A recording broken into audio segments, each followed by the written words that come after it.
భారత సైన్యానికి అభినందన తెలిపిన కావలి ఎమ్మెల్యే కావ్య కృష్ణారెడ్డి పాకిస్తాన్ ఉగ్రవాదుల్ని మట్టుపెట్టడం శుభ పరిణామమని 2 గంటల్లో భారత్ సత్తా ఏంటో పాకిస్తాన్కి చూపించాం. భారత్ శక్తి ఏంటో ప్రపంచ దేశాలు చూశాయి. వికసిత్ భారత్కి అందరూ జయజయలు పలుకుతున్నారు. ప్రధాని నరేంద్ర మోదీ నాయకత్వానికి కృతజ్ఞతలు చెబుతున్నాం. మోదీజీ నాయకత్వంలో వికసిత్ భారత్గా వర్ధిల్లుతాం. భారత సైన్యానికి అభినందనలు, శుభాకాంక్షలు.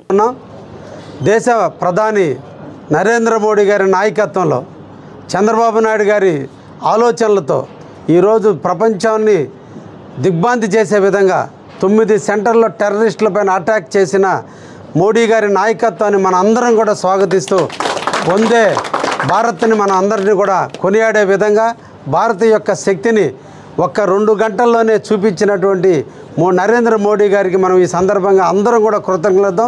ఎప్పుడు కూడా దేశానికి రక్షణ కల్పిస్తున్నటువంటి సైనిక సిబ్బందులందరికీ కూడా ధన్యవాదాలు, శుభాకాంక్షలు తెలియజేస్తున్నాం. వారి ఆధ్వర్యంలో ఆంధ్రప్రదేశ్, భారతదేశం ఎప్పుడు కూడా వికసిత్ భారత్గానే ఉండబోతుందని, ఈ స్ట్రైక్ దెబ్బతో పాకిస్తాన్కి ఒక గుణపాఠం నేర్పిందని చెప్పి సందర్భంగా ఆపరేషన్ సింధు ద్వారా ఈరోజు చేసినటువంటి దానికి అందరినీ కూడా అభినందిస్తున్నాం. ధన్యవాదాలు.